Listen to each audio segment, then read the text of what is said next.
So the windshield is full of moisture, although it shows that the air is being blown onto the windshield.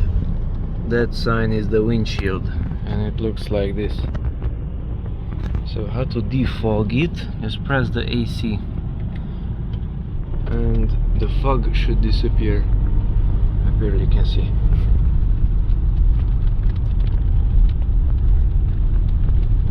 It's already less. There is something down there, or not at all, and the windows are clear just in a few seconds. So to defog the car, just start the AC. Air conditioning is a must.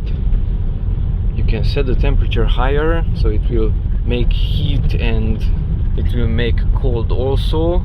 That doesn't matter. That doesn't mess up the car.